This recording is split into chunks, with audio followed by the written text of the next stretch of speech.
Welcome back to Portuguese Path. CIPLE A2 and Beyond, powered by Prep2Go study. It's great to be back, but I have to be honest, looking at everything we have to cover today, I'm starting to get those butterflies. Yes, the pre-exam jitters. Exactly. It's not about the vocabulary anymore. It's becoming real. I feel like I've done the studying, but now thinking about the actual day, the logistics of the room, it's a bit nerve-wracking. I get it completely, and that's a crucial point. For most people, this isn't just some language quiz. No. It's the key to citizenship or residency that adds this huge layer of psychological pressure that has nothing to do with grammar. Right. It feels like your entire future is sitting in that exam room with you. Which is exactly why today we're going to demystify the whole thing. We're going to walk through the exam day, hour by hour, Okay. so that when you walk through those doors, it all feels, well, boringly familiar. We want you focusing on your Portuguese, not panicking about bringing the wrong pen. Boring familiarity. I like the sound of that.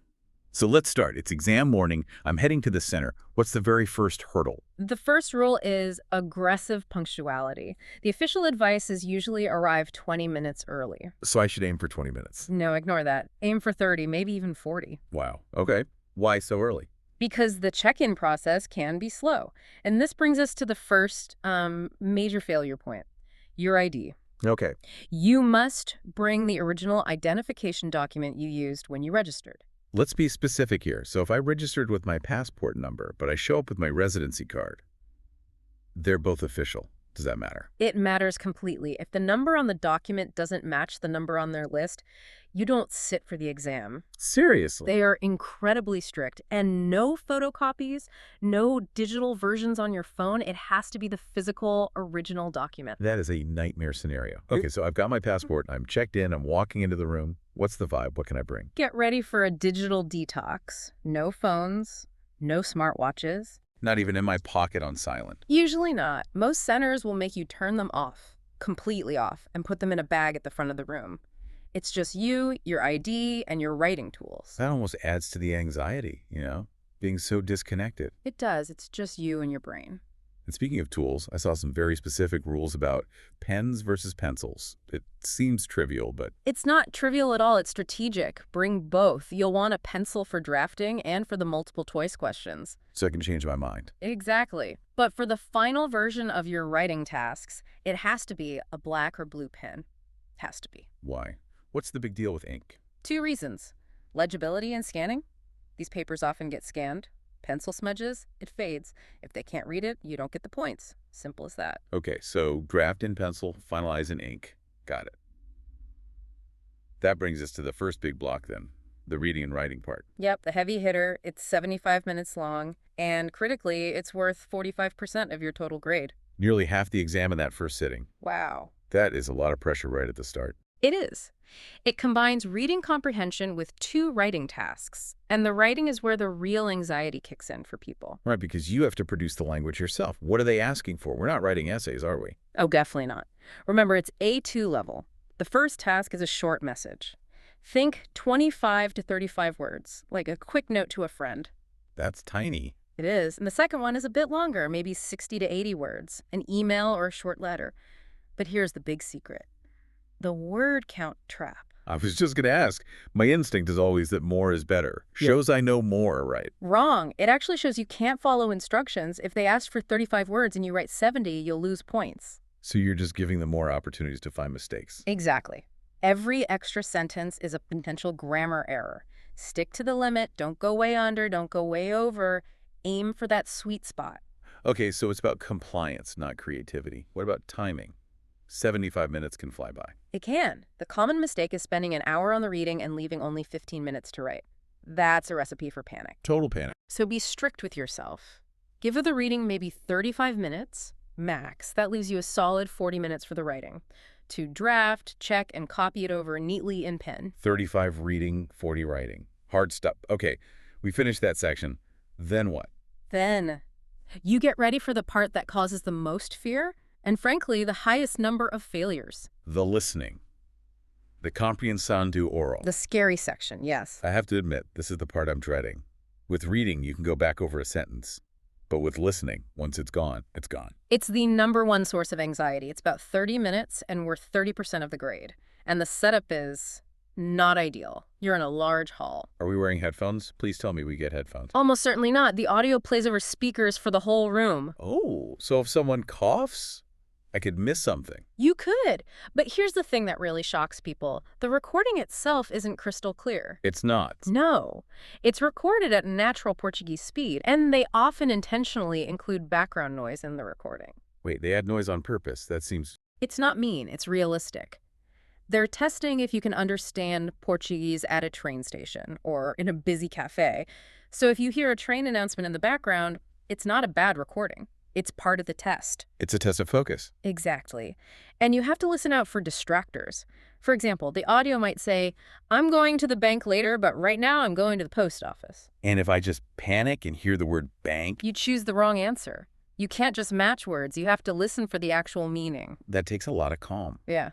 And speaking of panic, there's a scoring rule that can really catch people out. The fail trap.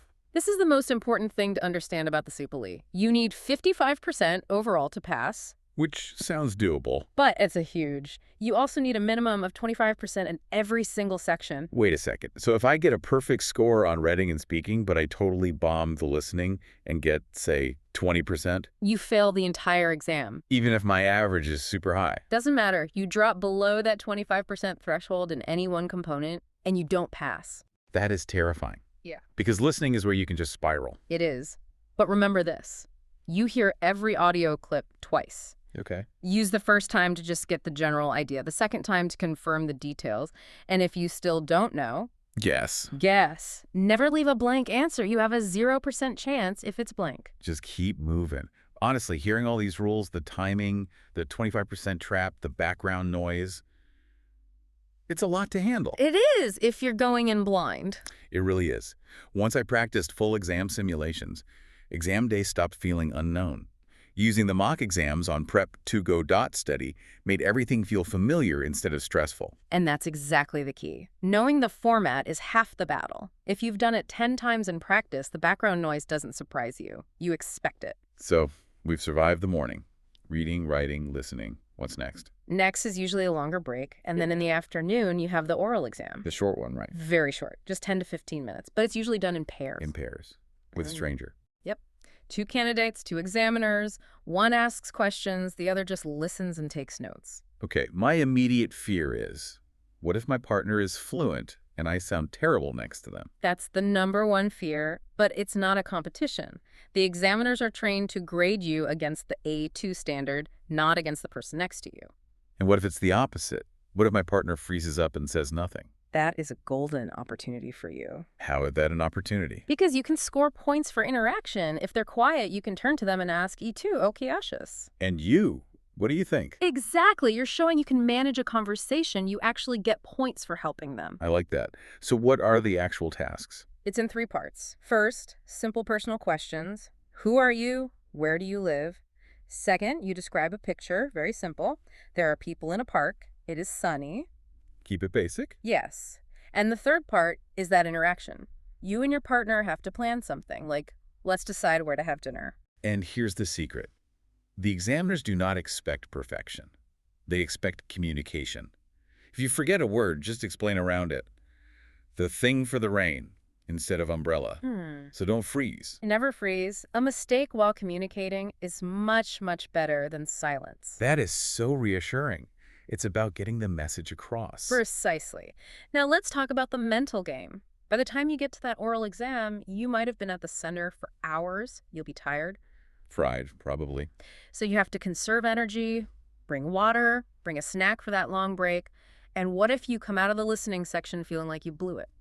It would be so hard to shake that off. You have to. You have to flush it from your mind. That section is over. You can't change it. If you carry that bad energy into the oral exam, you'll sabotage that too. Compartmentalize. Yes. Yeah. And avoid the comparison game in the waiting room. Ignore the person who says it was so easy.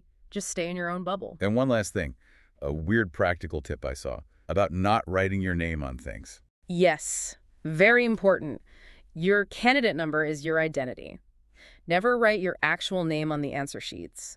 The grading is anonymous. I would have instinctively signed my name at the end of the letter. You can sign a fake name like Maria in the letter itself, but never your real name on the paper. Trust the candidate code. That's a critical detail. Wow. Just walking through the whole day like this, step by step, Uh, it really does make it feel less intimidating.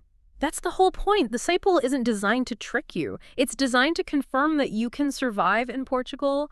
Can you go shopping? Can you ask for directions? It's not asking me to be a poet. Exactly. It's asking if you can be part of the community. And you've done the work. You can. I think I'm ready. I can do this. If you know what to expect, the exam stops being scary.